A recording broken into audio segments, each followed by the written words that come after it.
when in middle school, the best thing happened to a shy kid with a crush. Best thing you could imagine.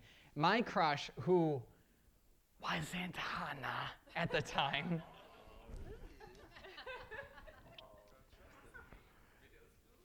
invited me to go see a movie. What? Me? I can remember it as clear as day. I was riding my bike home, and she was with a friend, and she invited me. And I'm like, okay, sure. And she said, you know what? I bet Dakota could drive you. And so I go over to Dakota, and I say, Dakota, can you drive me? And Dakota says, yes, I'll drive you. I mean, everything's falling into place. It was perfect. We get to the movie theater early, and then that's when everything fell apart. Because she didn't sit next to me, she sat next to Dakota. And I sat next to Dakota, and for 2 hours, I had to look away as those two made out right in front of me.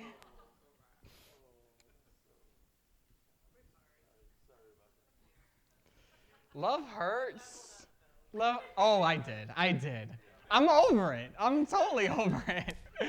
Whew, but that, probably I had to take a second here. Anyways, to start it out, we're talking about how love hurts. I want to start on a light note, so why don't you find one or two people next to you, and we're going to really share our deep, dark secrets here. It's going to be on the slide here, but why don't you tell the person next to you about your first crush? Why don't you describe what that was like in just a few words? Go ahead, I'll just give you 30 seconds. What was it like? And I'll just stand right here and not listen.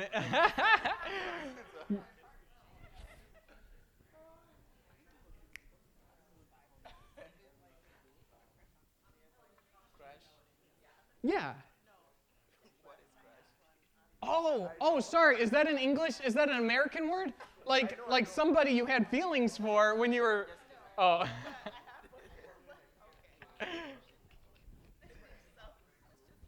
Wait, what? Do I remember? Do you remember? Yeah. Where was your first crush? I think high school. High school. Maybe a couple of them. Oh, it's hard. You can't limit it. I think there was one. But yeah, kind of the person, you feel like the person can really connect with you, but you don't know if it's really gonna connect. But then they are not thinking about you. They are also thinking about some people. Oh. Yeah. That's why it's called a crush. Yeah.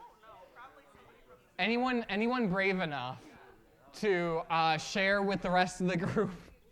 Could you boil it down to one word to describe your first crush and what that experience was like? Awful. Toxic. Butterflies. There we go. Great. Did you say salty? Insulted. Oh, Evan. Anyone else? One word. Awkward. That's great. Willie? That's your word. That's good. Okay. I was looking up infidelity, and I came across two stories that were pretty similar. So talk about as a transition. So all the fun is over. Now we're talking about some real sad stuff. It's gonna take a sharp turn to dark. I don't know what you guys have been through. Looking it up, the statistics say that about 30 to 60% of marriages involve at least one affair. So it's common, unfortunately. And maybe it's not been an affair, maybe it's not been within marriage, but a lot of us know what it feels like to be betrayed, to be deeply hurt by someone we care about. And so this is relating to all of us, but we're going to talk specifically about infidelity.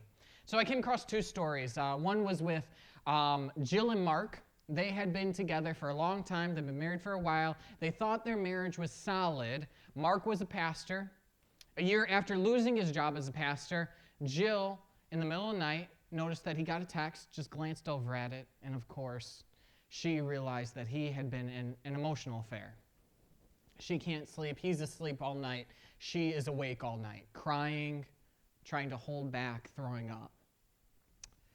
Then there's another story. There's another couple, Hattie and Will, and similar thing. They've been married for just a couple of years. They thought they were really happy. They thought they really had something good going until this time it was Will who found the text and realized that the affair that Hattie had been having was lasting 2 years. Apparently, according to statistics, 2 years is the average length of an affair. So in both stories, obviously, both people who had been cheated on were devastated, obviously. And the big question they were having and wrestling with is, do I stay in the relationship or do I not? In both situations, I was surprised to find out that both stayed in the relationship and ended up being happy for it. In both relationships, in both situations, both couples, the one who had been cheated on took on more responsibility than I thought they would have, and maybe I thought they should have. The expression was they didn't cause the affair, but they contributed to it. And so they took the time to work on themselves and see how they could improve the relationship. And the one who had the affair also worked on themselves as well. In both cases, they struggled with feeling so ashamed they wanted to hide. It's a scenario where you are so deeply sorrowed by what you did and so hurt by what you did, you almost wish you could become two people. You wish that the person who did the harm would just die and that you could be a new person. It's that kind of fear of being seen and wanting to be hidden. But in both situations, they worked it out. I'm not sure what you guys think of that. When I heard it, I was actually pretty surprised. I wasn't sure if that's actually a good thing.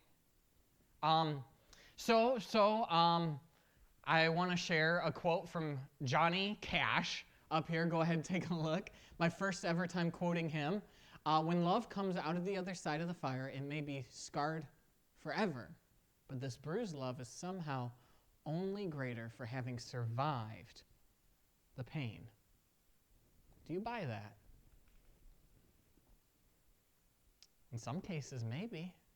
Maybe some few couples can actually be better off because of the pain. Maybe. I've got 4 questions I want to talk about and explore with you guys tonight. Really difficult ones, and by no means am I going to be an expert, but I think we can scratch the surface at a few of these questions around affairs. Really heavy topic, really difficult, but maybe we can get around it, and there's some scriptures that I think can inform us. And so the first question is this: why do affairs happen? Why do they happen? Again, the research tells us something pretty surprising, is that over half of men and over a third of women who cheat on their spouse say that they view their marriage as happy or very happy. So that's not the only reason. Oftentimes, the person they cheated on their spouse with, they actually view as less attractive than their actual spouse. So the question is, well, why'd you do it? Something so devastating, so hurtful. Why did you do it? And I'm not sure I have a good answer. The best I can come up with is that there is something in the human condition where we are oftentimes short-sighted, self-deceptive. We lean into our desires and impulses. So often, a lot of times, it wasn't one big decision, but it was a million little decisions, a million little choices. It was that text you didn't need to send, or you're a little more flirty than you needed to be, things like that. You could have set up boundaries, but you didn't. There's somewhat of a thrill there. I don't think it just happens like that. Maybe for some people it does. The best scripture I could come up with, that I could find, is one that you might be familiar with, Jeremiah 17:9. The heart is deceitful above all things and desperately sick. Who can understand it? I mean, this is one of those areas where we really don't know, like, why does this happen? I'm not quite sure. The next question I want to talk about is the big one, is should you stay or should you go? So I talked about those stories. Is they stayed in the relationship and they seemed better for it, but should they have? I mean, is that an automatic? I think of the book of Hosea. Fascinating book, disturbing book. God calls a man, Hosea, to be a prophet, and he says, I want you to feel what I feel. Because the nation of Israel was God's people, and they had been unfaithful to God, and they had served other gods, and they had cheated on God. And so he says, Hosea, I want you to marry a prostitute. And Hosea does it. And Hosea loves his wife, but then they have kids. And God says, okay, name that kid not my people. Because Israel's not my people anymore. And name the next kid, name him No Mercy, because I'm refusing to give mercy. You read the book of Hosea, and it's really, it's like whiplash. You read it and you're like, whoa, the anger and the hurt and the pain that God expresses to his people is real and raw. You know, a few months ago, Sharina shared about how our prayers God invites us to give raw prayers. Well, if you read Hosea, it's almost like God's raw prayer to us when we're unfaithful to him. And then he shows hope, and he says there'll be restoration. Those who are called not my people will be called my people, and those who are called no mercy will be called mercy. God can't leave it at just anger and justice and judgment and wrath. He always turns it for the mercy.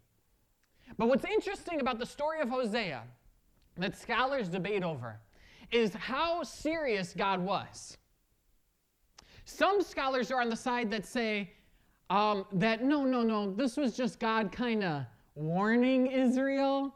This was kind of God saying, this is how you made me feel, but he didn't really divorce Israel. Other scholars say, no, God doesn't lie. He doesn't make things up. And what they do is they apply the promise and the hope. They say, well, the church of Jesus Christ we are the new Israel. And so all of the benefits and all the hope and all the blessings and the promises that were given to Israel, that status of bride of God is now our privilege. That God really had a divorce and we're his new wife. I don't know. It's kind of hard to imagine. Did God really go? Or did he stay? You know, when Jesus talks about divorce, we've talked about this, is there's one exception he talks about, I believe in Matthew. He says that except for sexual immorality. Because you shouldn't get a divorce except for sexual immorality. So it seems as though Jesus says, you know, if there's any reason there should be a time for you to leave your spouse, that's the reason, is if they cheat on you. And yet there's still people out there who have made right, and they say, this is the most courageous thing I've ever done, and I am so happy for it. I think what God is inviting you is if you're in a situation where your partner has deeply, deeply wounded you and betrayed you, God is giving you the dreadful blessing of a choice.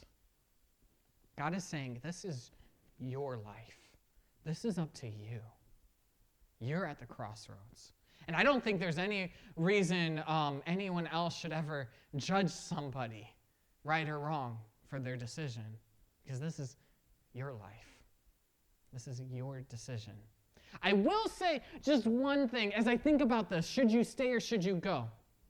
I think maybe people who stay could really be better off, but I do want to say, I've always grown up, and I hear people talk about trust in a certain way that really bothers me, and it's always bothered me until I read the book, The Speed of Trust.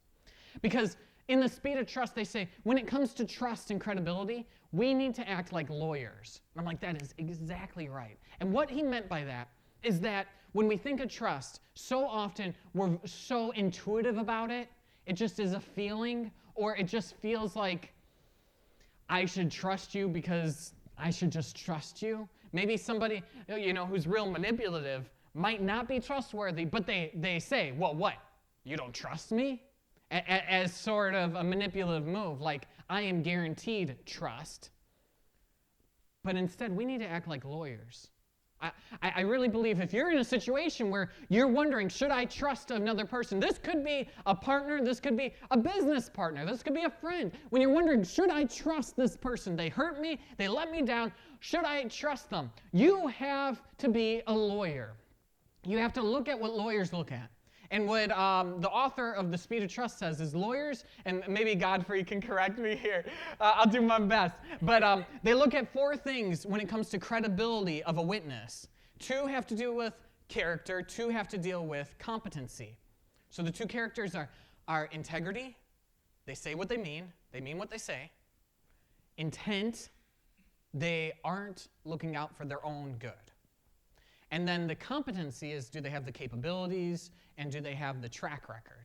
So a lot of times, so in this situation, let's look primarily at the character traits. So your partner cheats on you. Your partner gets caught. So already, it's not looking good as far as trust goes, right? That, it would look better if your partner fessed up. That would be at least a point in the right direction. But let's say your partner says, I'm sorry, I'll never do it again.